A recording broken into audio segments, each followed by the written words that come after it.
Hi, welcome to the Silver Spleen. My name is Conscious Climate, and this is my review of May We Chat.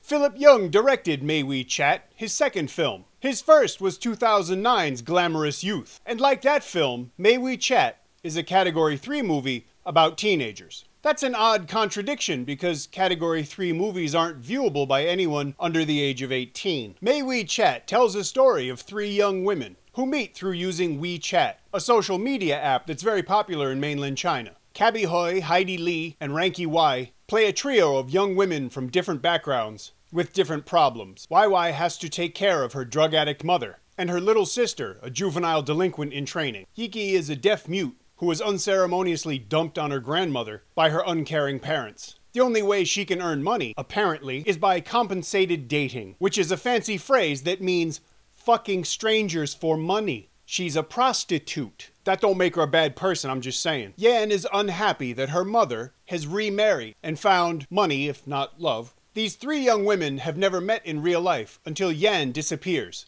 Brought together by this crisis, Wai and Yiji search for her. These characters are vividly portrayed by the three actresses. I really enjoyed and admired their work. I do kind of worry that Rainky Wai is going to be savaged by the local tabloid media for being naked in the movie. But what would Hong Kong be without grossly hypocritical attitudes about sexuality?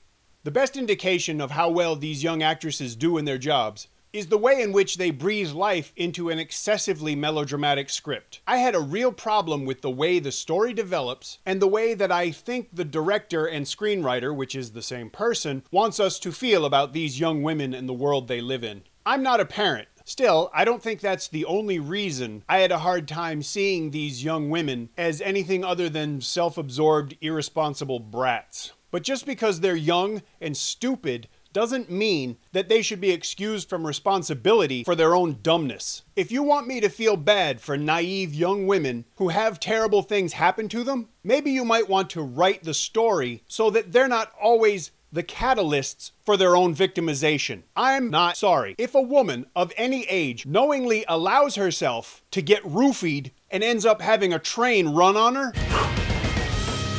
Don't blame me if I think she brought it on herself, because she did. Don't try and tell me that it's the fault of an uncaring world. It's the fault of the young idiot that chose to take the roofie. It's the fault of an immature and stupid person. May We Chat ends up coming off as a pedantic cautionary tale, but it's so exploitative that it makes all that preachiness ring extra hollow. The depictions of the exploitation of teenagers are themselves so grossly exploitative that I honestly really was offended. How exploitative were they? I couldn't look away. Didn't look too terrible to me. Looked pretty nice. Now, I'm a piece of garbage. I admit that. Let's be realistic. The only way I'm going to see a naked 18-year-old woman is by paying money, either in a movie.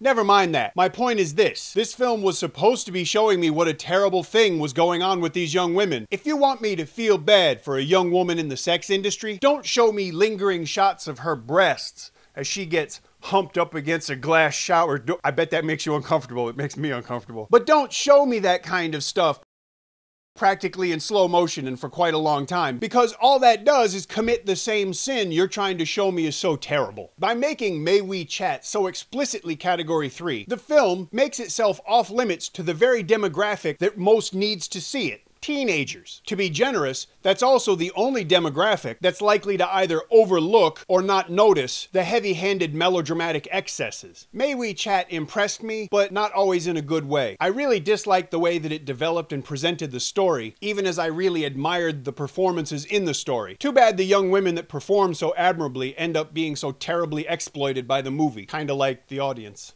On a purely prurient level, I would recommend this movie. As a drama, maybe not. But if you want to watch this movie, go see it in the cinema or wait until it comes out on disc. Don't steal it. When the movie comes out on video, we'll update the description with a link where you could buy it. If you enjoyed this review, please leave me a comment. If you didn't enjoy the review, please leave me a comment. If you enjoy these reviews in general, please think about subscribing to the channel. That way, you'll get to see everything as soon as I release it. Thank you for watching.